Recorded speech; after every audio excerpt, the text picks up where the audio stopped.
Hello बच्चों, कैसे हो आप लोग। तो हम लोग पढ़ रहे हैं errors of measurement. Last time हम लोगों ने पढ़ा कि राउंड ऑफ क्या होता है और सिग्निफिकेंट फिगर्स कैसे निकालते हैं और उनका क्या एक्चुअल सिग्निफिकेंस है। आज हम पढ़ेंगे एक्चुअल और real causes of error. Error कहाँ से आती है और एरर एक्चुअली होती क्या है। एरर आती है मेजरमेंट से।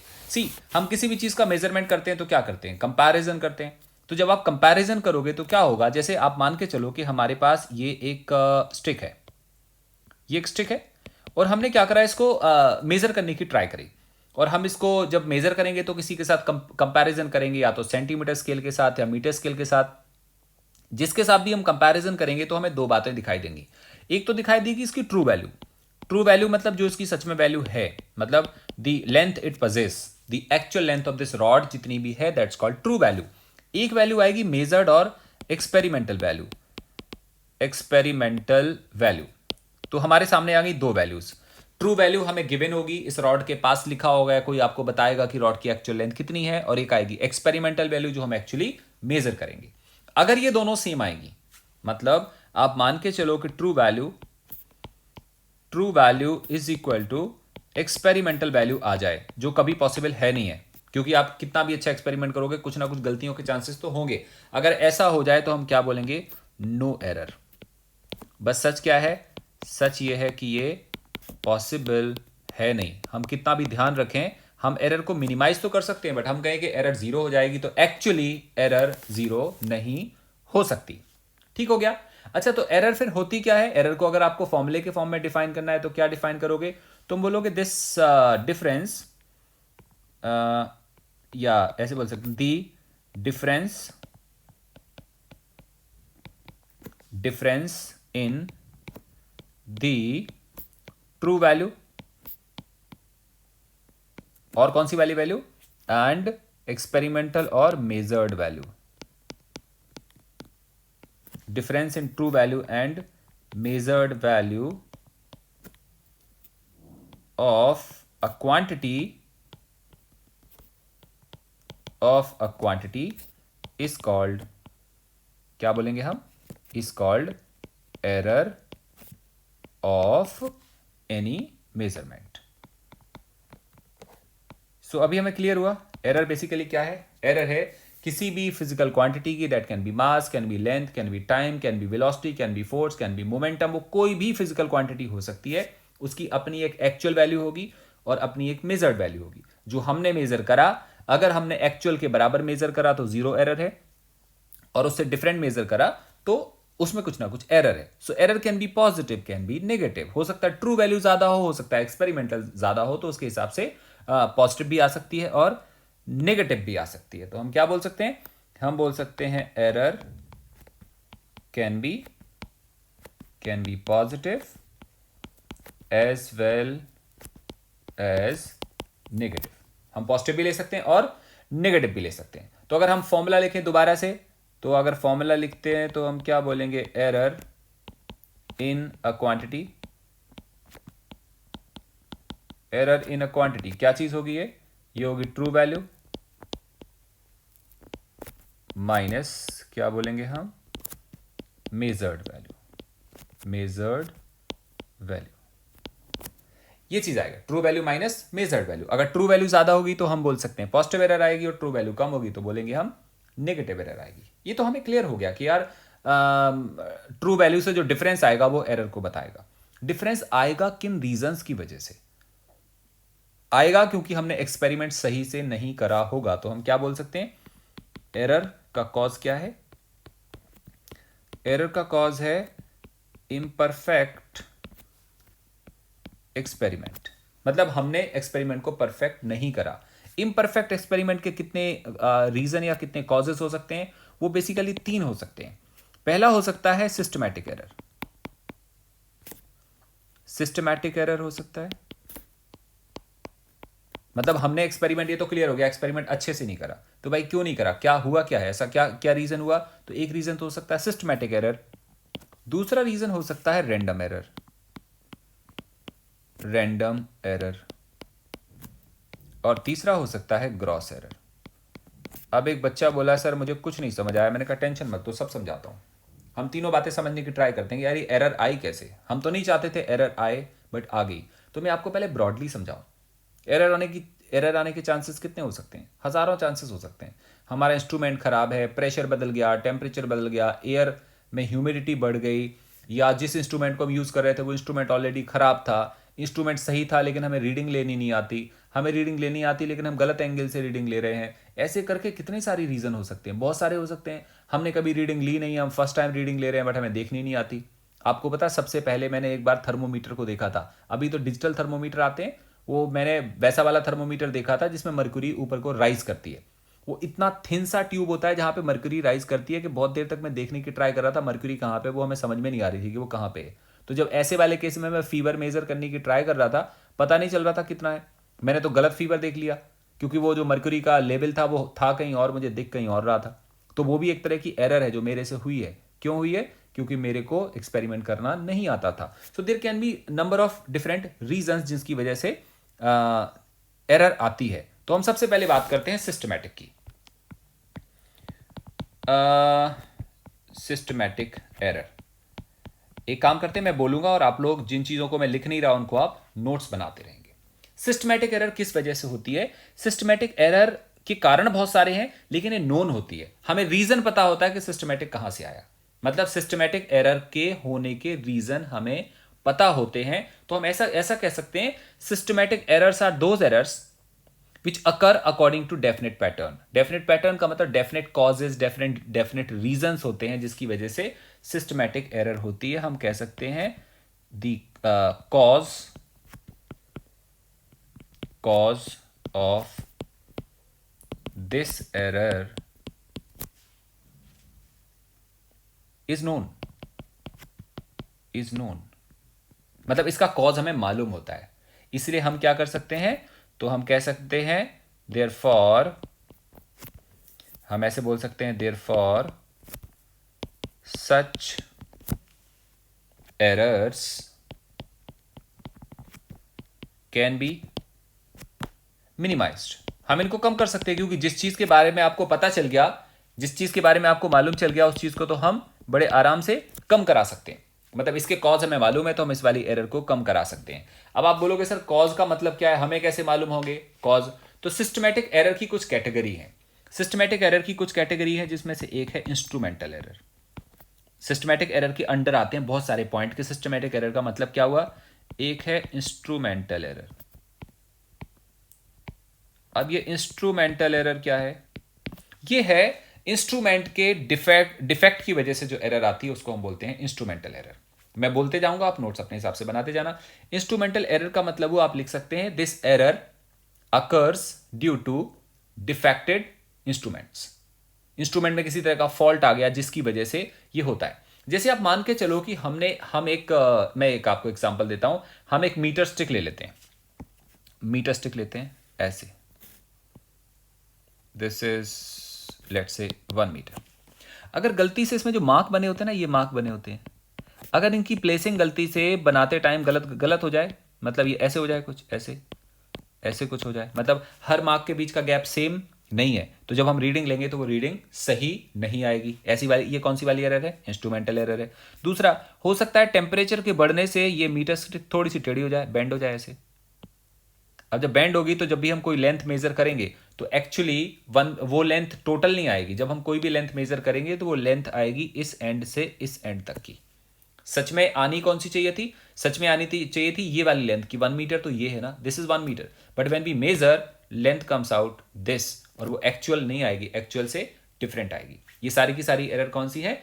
इंस्ट्रूमेंटल एरर है। ठीक है, तो आप थ्योरी लिख सकते हो और आप अंडरस्टैंड कर सकते हो कि इंस्ट्रूमेंटल एरर कौन सी होती है। तो पहला पार्ट है सिस्टमैटिक एरर का, पहला पार्ट है। तो अगर हमें मालूम चल जाए कि हमारा इंस्ट्रूमेंट खराब है तो हम इंस्ट्रूमेंट को रिप्लेस कर दें।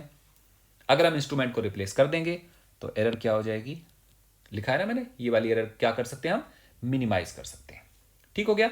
अच्छा जी, अगला पार्ट देखते हैं हम। अगला पार्ट है इम्परफेक्शन। हम ऐसे कह सकते हैं, एक तो इंस्ट्रूमेंट में एरर होगी, दूसरी एरर हो सकती है कि हमारे जो टेक्निक है ना रीडिंग को लेने की, वही गलत है। जैसे हम बात कर सकते हैं imperfection in experimental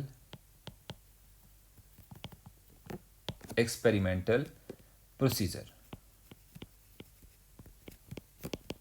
मतलब कैसे समझेंगे अब इसको, कि मान लो कि हमें ये मालूम ही नहीं है कि एक्सपेरिमेंट का जो रीडिंग है वो लेते कैसे, इम्परफेक्शन इन एक्सपेरिमेंटल प्रोसीजर। जैसे मैं आपको समझाता हूँ, ऐसे समझाता हूँ कि सपोज करो हमने बॉडी का टेम्परेचर मेजर करना है। कैसे मेजर करोगे? थर्मोमीटर से। हमें बॉडी का टेम्परेचर मेजर करना है थर्मोमीटर से, और थर्मोमीटर हमने गलत यूज कर लिया। कैसे? आपको पता तो था नहीं कि कैसे यूज करते हैं। बहुत सारे मेथड हो सकते हैं। एक हो सकता है थर्मोमीटर को हम टंग के नीचे रखें, अगर वो डिजिटल और उस पर बेस्ड नहीं है, रेस पे बेस्ड नहीं है, तो हम क्या करते हैं, थर्मोमीटर को टंग के नीचे रखते हैं।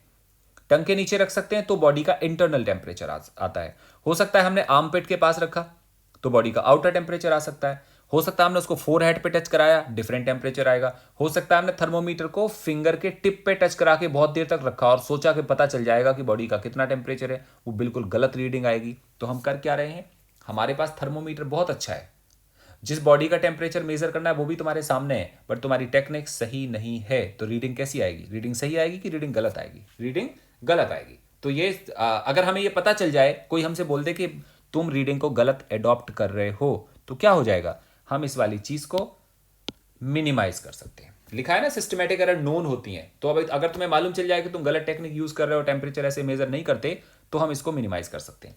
एक और मैं आपके सामने एग्जांपल लेता हूं। सपोज करो हमारी एक बॉडी है जिसका कुछ वेट है, उसको हम वेइंग मशीन पे रखें, उसकी रीडिंग आ जाएगी ठीक ठीक।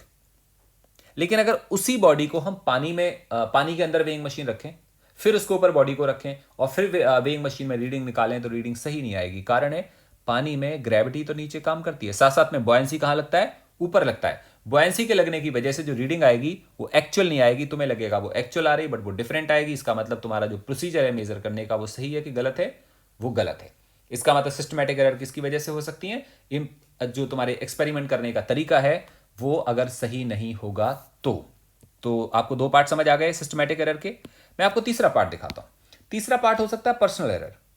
There can be personal error. अब ये पर्सनल एरर कौन सी होती है?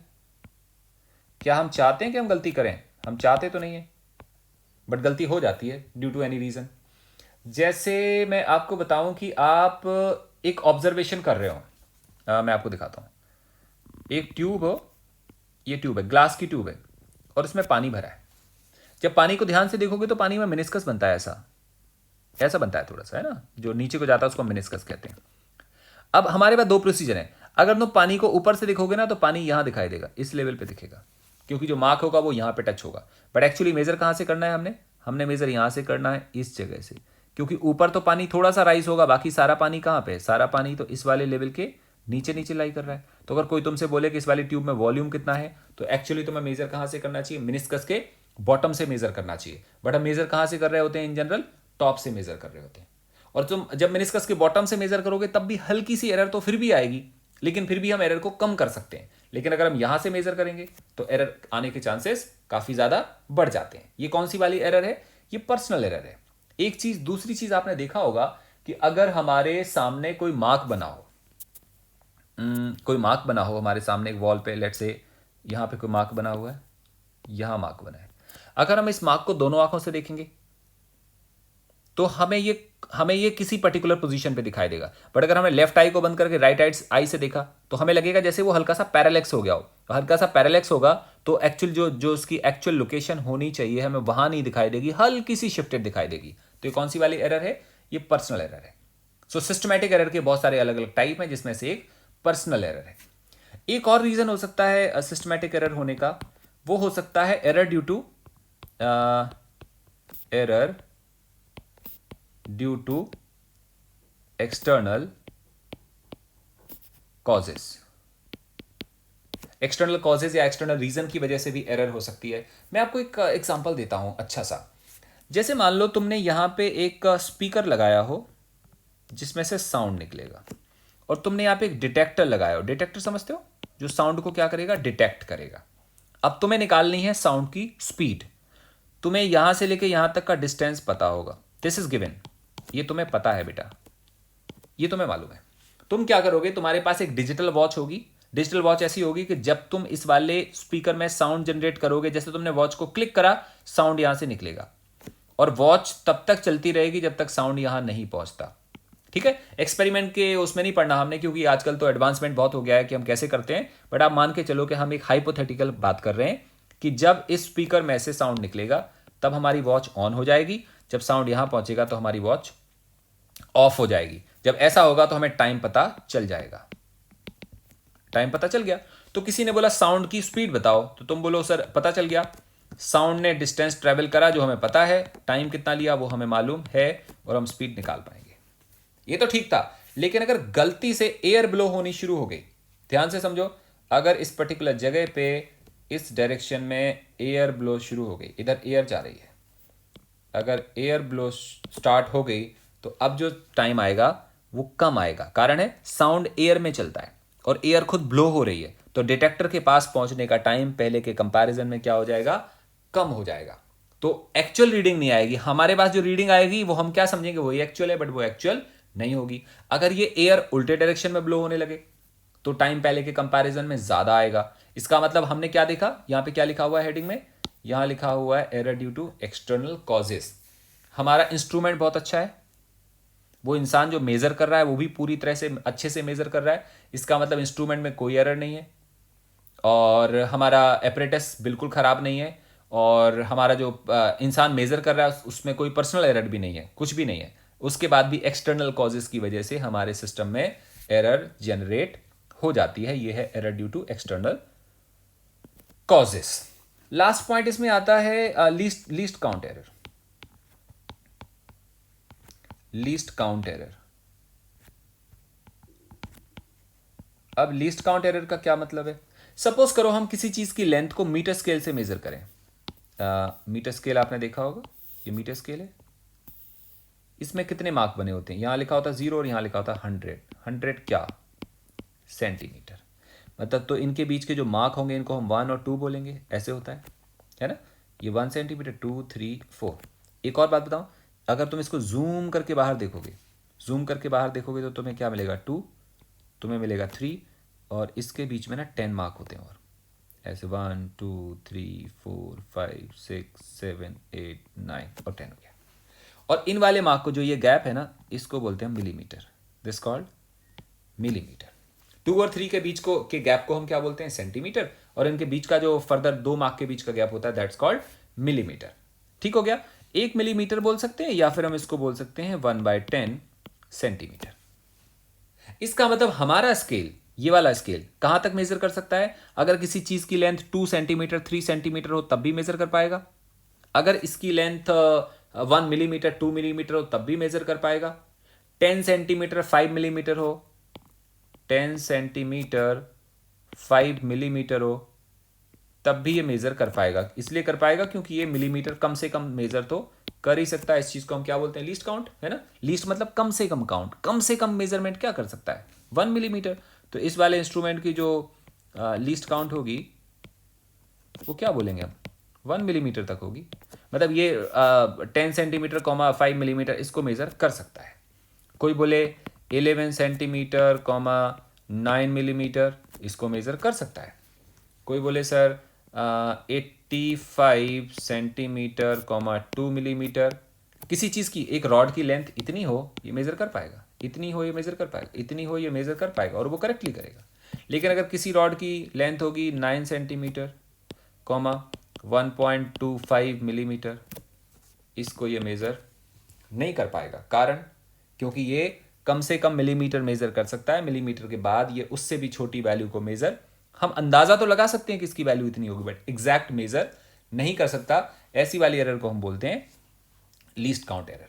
तो अगर हमें इस तरह की चीज़ें मेज़र करनी हो तो मीटर स्केल से मेज़र करना ठीक रहेगा, लेकिन अगर इस तरह की चीज़ें मेज़र करनी हो तो हमें डिफरेंट इंस्ट्रूमेंट यूज़ करने पड़ेंगे, जैसे वर्नियर कैलिपर्स, स्क्रू गेज, ये मैं आपको बाद में पढ़ाऊंगा क्लासेस में। तो वर्नियर कैलिपर्स, स्क्रू गेज हमें वो यूज़ करने पड़ेंगे, और इस पर्टिकुलर केस में तो स्क्रू गेज यूज़ करना पड़ेगा, क्योंकि इसकी जो लीस्ट काउंट आ रही है, जो इसकी वैल्यू आ रही है वो डेसिमल के 2 प्लेसेस तक आ रही है, मिलीमीटर में भी। क्लियर है। सो इन शॉर्ट हम यहाँ पे मीटर स्केल से यूज़ नहीं कर सकते। तो अगर तुमने एक रॉड, ये रॉड हमारे पास थी, इसकी लेंथ को मेज़र करना था, बट इसकी लेंथ थी इस फॉर्म में जो मैंने आपको लास्ट वाला आर्टिकल लिखाया, और गलती से हम इसको मीटर स्केल से मेजर करना स्टार्ट करें, हमने यहाँ इसके पैरेलल मीटर स्केल रखा और मेजर करेंगे तो आंसर तो आएगा, रीडिंग भी आएगी, बट रीडिंग एग्जैक्टली सेम नहीं आएगी। So these are the main causes जिसकी वजह से सिस्टमैटिक एरर होती है। मैं फिर रिवाइज करता हूं, हमने एरर देखे थे मेनली 3 तरह के। एरर होने के 3 कारण हैं, systematic error, random error, gross error. फिर सिस्टमैटिक एरर के 5 अलग अलग टाइप बताए मैंने, या तो ये इंस्ट्रूमेंट के होने की वजह से हो सकता है, या इन इम्परफेक्शन इन एक्सपेरिमेंटल प्रोसीजर, हम प्रोसीजर को सही फॉलो ही नहीं कर रहे हैं तो हो सकता है, या किसी इंसान को पता नहीं कि मेजर कैसे करते हैं, वो गलत मेजर कर रहा है तो भी आंसर सही नहीं आएगा। अगला क्या हो सकता है, error due to external causes, बाहर का एनवायरमेंटल चेंजेस हो गए, प्रेशर चेंज हो गया, टेम्परेचर में चेंज आ गया, ह्यूमिडिटी बदल गई, हवा की स्पीड बदल गई, तो उस वजह से ये एरर हो सकती है। और हो सकती है लीस्ट काउंट एरर, ये किस पे डिपेंड करती है, ये इंस्ट्रूमेंट पे डिपेंड करती है कि उसकी कैपेबिलिटी कितनी है। अगर उसकी कैपेबिलिटी ही प्रॉपर नहीं होगी तो आंसर जो आएगा that will not be to the correct value. So these are basically systematic error. अब हम अगेन बात करते हैं रैंडम एरर की। तो again we see this random error. Random error जैसा इसका नाम है, बड़ी रैंडमनेस है इसमें। रैंडम एरर सडन है, इरेगुलर है। मैं आपको एक एग्जांपल देता हूं, अगर आपने 10th लेवल पे एक्सपेरिमेंट करा हो। हम ना ओम लॉ पढ़ते हैं, ओम्स लॉ। ओम्स लॉ में हमारे पास होता है एक वोल्टमीटर, हमारे पास होता है एक एमीटर, और हमारे पास होता है एक रेजिस्टेंस। हम करते क्या है, हम एक रेजिस्टेंस ले लेते हैं। मैं बहुत सिंपल सा डायग्राम बना रहा हूं, सिंपल सा डायग्राम। यहां पे हम एमीटर लगा देते हैं और यहां पे एक वोल्टमीटर लगा देते हैं। ये वोल्टमीटर लगा दिया, मैं बहुत सिंप्लीफाइड डायग्राम बना हुआ है, ठीक है। और इसको हम जोड़ देते हैं किसी सर्किट के साथ, मतलब ये पीछे से सप्लाई आ रही होती है, कुछ सेल वेल लगा होता है, ऐसा कुछ हो रहा होता है। जैसे मान लो यहाँ पे की लगी हुई है, यहाँ पे की लगी है, यहाँ पे की लगी है। जैसे आपने की को बंद करा, करंट का फ्लो होगा, करंट का फ्लो होगा तो करंट जाएगा। जैसे की हमने यहाँ से बंद कर दी है, की है, करंट यहाँ से चलेगा, यहाँ से चलेगा, यहाँ से जाएगा, यहाँ से। जो वोल्टमीटर होता है उसमें बहुत लार्ज रेजिस्टेंस होता है, तो वोल्टमीटर में से करंट नहीं जाएगा, करंट यहाँ से जाएगा। हम क्या मेजर कर पाएंगे, हम मेजर कर पाएंगे कि इस पर्टिकुलर इंस्ट्रूमेंट में वोल्टेज कितना है। कई बार अगर हम एमीटर को आइडियल मानेंगे, तो कनेक्शन ऐसा देंगे, और अगर आइडियल नहीं मानेंगे तो हम क्या करते हैं, वोल्टमीटर को यहाँ से डिस्कनेक्ट कर देते हैं और यहाँ पे जोड़ देते हैं। उससे हमें रेजिस्टेंस के अक्रॉस वोल्टेज पता चल जाता है। इन शॉर्ट, मैं आपको ओम लॉ नहीं समझा रहा अभी, मैं आपको बताने की ट्राई कर रहा हूँ कि हम बहुत बार रीडिंग ले रहे होते हैं और हम यहाँ पे बनाते हैं टेबल, यहाँ पे लिखते हैं V और यहाँ लिखते हैं I, और यहाँ रीडिंग पता क्या आती है, 10 वोल्ट 2 एम्पियर, सब ठीक ठीक चल रहा था। 20.2 वोल्ट 4 एम्पियर, अभी भी ठीक चल रहा है। वैसे रेशियो प्रॉपर नहीं आ रहा, देखो ये 10 डिवाइड बाय 2 करेंगे तो 5 आ रहा है, लेकिन यहाँ पे 20.2 डिवाइडेड बाय 4 करेंगे तो 5 नहीं आ रहा, 5 से थोड़ा सा ज़्यादा आ रहा, बट रीडिंग ऐसे ही आती है। आपने देखा होगा कभी भी सेम नहीं आती। उसके बाद सडनली पता क्या होता है, सडनली पता नहीं क्या हो जाता है, 30 वोल्ट और 1 एम्पियर सडन हुआ ऐसा कुछ। ऐसी वाली एरर को बोलते हैं random error. This error is random, मतलब पता नहीं क्या होता है, पता मतलब उसका रीजन नहीं पता, कि रीजन नहीं मालूम कि हुआ क्या था, बट सडनली ऐसा कुछ होता है कि रीडिंग इतनी ड्रॉप कर जाती है, रीडिंग सडनली अप कर जाती है। तो अगर हमें रेजिस्टेंस की वैल्यू निकालनी है उस वाले केस में, तो आर क्या होता है बेटा, V/I। थोड़ा सा याद होगा शायद। पहले वाले केस में कितना आंसर आ रहा है, पहले वाले केस में आ रहा है 10/2, दैट इज 5। दूसरे वाले केस में कितना आ रहा है, 20.2 डिवाइडेड बाय 4। इसकी वैल्यू कितनी आ रही है, इसकी वैल्यू आ रही है 5.05। क्लियर हुआ, थोड़ा सा ज्यादा आ रहा है ना, 5.05 ओम आ रहा है। इसकी वैल्यू कितनी आ रही थी, 5 ओम आ रही है। क्लियर हुआ, तो हमारे पास ऐसे अलग अलग वैल्यू आ गई। लेकिन जब हमने लास्ट वाला निकाला तो क्या आ गया, 30 डिवाइडेड बाय 1, आंसर कितना आ गया, 30 ओम। ओ सडनली मतलब पता नहीं क्या हो गया, इतना ज्यादा अपग्रेड कर गया, इतनी ज्यादा वैल्यू आ गई कि वो पहली वाली वैल्यू से बहुत ज्यादा डिफरेंट थी। तो ऐसे केस में हम देख पा रहे हैं कि जो वैल्यू है वो सेम नहीं आ रही है हर बार।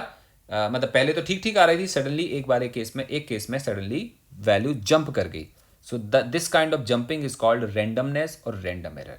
तो अगर हमें इस एरर को मिनिमाइज करना हो तो कैसे करेंगे, एक रीडिंग नहीं लेनी पड़ेगी, ऐसी लार्ज नंबर ऑफ रीडिंग लेनी पड़ेगी। बहुत सारी रीडिंग लेंगे, फिर उनका एवरेज निकालेंगे तो आंसर हम कहाँ पे ले जाएंगे, एक्यूरेट वैल्यू के काफ़ी आसपास ले जाएंगे। वैसे एक्यूरेट वैल्यू कभी भी आएगी नहीं, लेकिन हम ट्राई करेंगे वो एक्यूरेट के पास ले जाएं।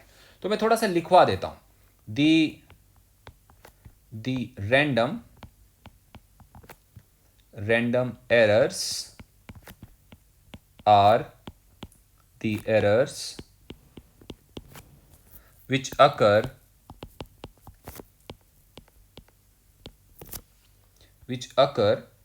irregularly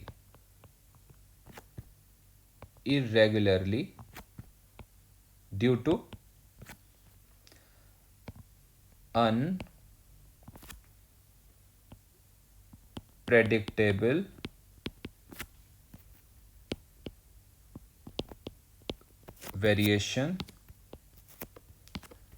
unpredictable variation in experiment. So the random error are the errors which occur irregularly due to unpredictable variations in the experiment. मतलब ऐसा कुछ होता है कि इतने रैंडम वेरिएशन होते हैं जिनके बारे में हमें मालूम नहीं होता और उसकी वजह से ये वाली एरर अराइज होती है। इसको मिनिमाइज करने के कोई आपसे पूछे कि हाउ टू मिनिमाइज, तो आप लिखेंगे random errors can be minimized by repeating the observations a large number of times and taking the arithmetic mean of all observation. जैसे आप 5 ऑब्जर्वेशन लेते हो ना, 5 की जगह बेटा 10 ले लो। जब 10 ऑब्जर्वेशन लोगे ना, उसके बाद कुछ एरर गलत, कुछ एरर पॉजिटिव में आएंगी, कुछ एरर नेगेटिव में आएंगी, कुछ थोड़ी ज्यादा आएंगी, कुछ थोड़ी कम आएंगी, बट सबका जब तुम एवरेज लोगे तो आंसर कैसा आएगा बच्चा, आंसर बिल्कुल सही सही आ जाएगा।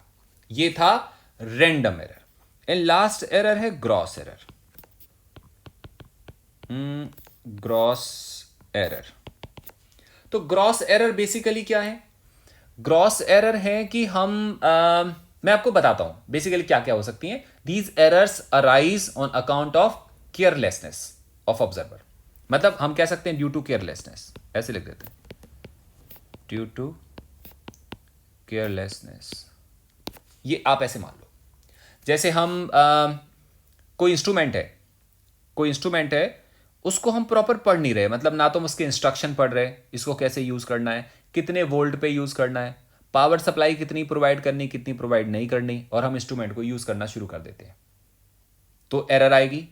अब या ऐसे मान लो हम कोई ऑब्जर्वेशन लेते हैं और ऑब्जर्वेशन हम सही नहीं ले पा रहे, ऑब्जर्वेशन में जो प्रिकॉशन रखनी थी, जो काम करने थे, जैसे मान लो एक मशीन को हमने चलाना है और वो चलाना है पर्टिकुलर टेम्परेचर पे, लेट से 25 डिग्री पर वो सही से काम करती है, और हमने वो मेंटेन नहीं करा, वो सब ध्यान नहीं दिया, तो क्या होगा, वो प्रॉपर रीडिंग नहीं आएगी, रीडिंग कुछ और आ जाएगी।